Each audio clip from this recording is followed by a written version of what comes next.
Hi guys, today we're going to talk about a quick and easy way to determine if something that you did or another person did is a betrayal. This could be for friends, for romantic partners, etc. It can really apply to any sort of relationship.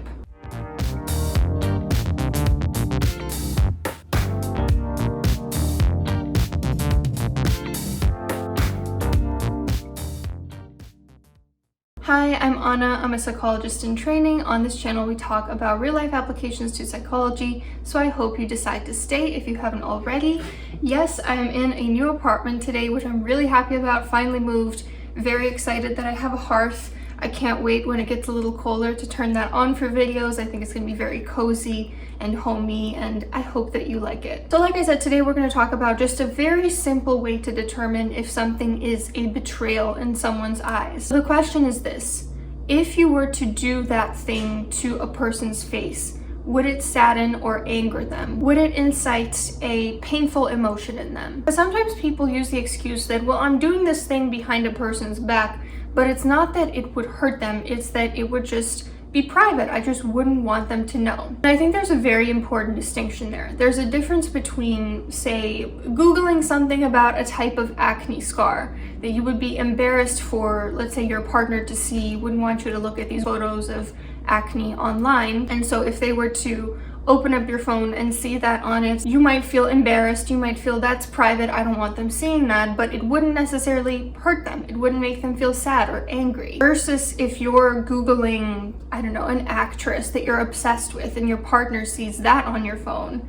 that might hurt your partner. So many times when people say, this is just private, it's nothing personal, it's not that I want to hurt them, I just don't want them to see something, it's not that they're actually protecting their own privacy. They're just trying to not get caught doing something that would upset the other person. So something like gossiping about your friend to someone else. If your friend were there and saw that, they would probably get pretty upset. Flirting with another person. If your partner saw that, they would probably get upset. Now, you might say, well, what about people who are very controlling and would feel betrayed by things that most people might not, to a point where they would want to control certain things about you that objectively they shouldn't feel betrayed by, such as wearing a low-cut top or hanging out with a friend or eating meat, things that they disapprove of or don't want you to do, that if you were to do, they would get upset. Unfortunately, that is still a betrayal to that person. We can't sit here and say they don't have a right to feel betrayed. We can't control how another person feels. That also doesn't mean that you need to respect that. Someone has demonstrated to you that they feel betrayed by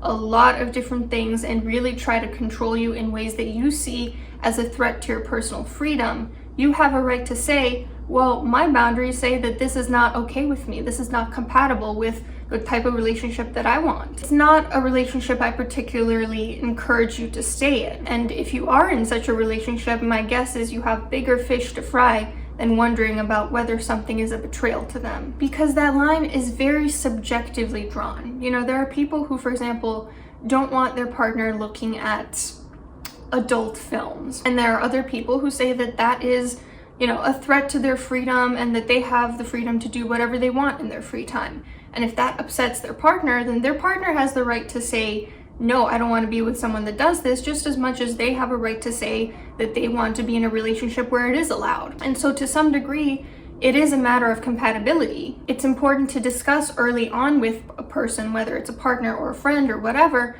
what they consider to be a betrayal, or to put yourself in situations where you can more organically discuss that. If you think their definition of betrayal contradicts a personal freedom of yours, then you can more easily in the beginning say, okay, we're not compatible, and just part ways. For example, I once went on a date a long time ago, and like date one, you know, Panera bread, nothing crazy. This guy starts talking to me about how if he had a girlfriend, he wouldn't want her to go clubbing with her friends. And so I heard that, you know, first date, like I said, nothing too advanced in terms of dating whatsoever. Already alarm bells were ringing off. Because to me, I was like, okay, well, I don't prescribe to that. I don't think you have the right to tell your girlfriend where she can go, who she can hang out with, things like that, all because you feel jealous that maybe a man is going to be interested in her. And so I did say very early on, you know, I don't see this going anywhere. I have a busy semester, blah, blah, blah. He actually sent me a really, really unsavory message when I said that. It was like 7 messages in a row, actually, just really disgusting.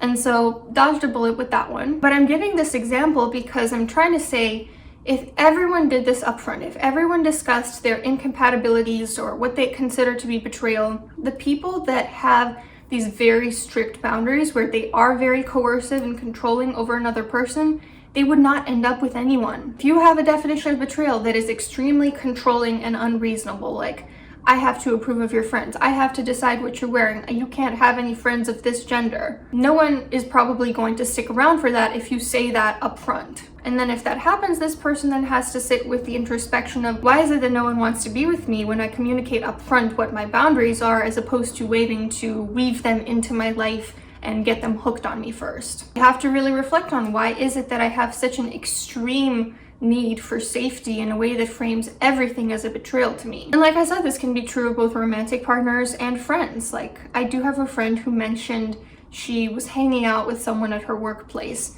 and another one of their workmates got jealous and texted her after they hung out saying like, oh, did you have fun? And so that person, saw her hanging out with other people as a betrayal. And what do you think happened? They didn't stay friends. That person has a reputation of not being a particularly well-adjusted individual. That's what happens when you communicate up front. What do you consider a betrayal? And you can either agree or agree to disagree. And then it's very simple. If you're trying to figure out, did this person betray me, or did I do something to betray them? All you have to ask yourself is, did this person, or did this betrayal, as it were, cause a painful emotion in the other person? It's really simple. So I hope this helped some of you kind of frame that in your head. Let me know what you think about this. Let me know if you have any anecdotes. I always love to read those in the comments about betrayal in particular. Hope to see you soon, and have a great day.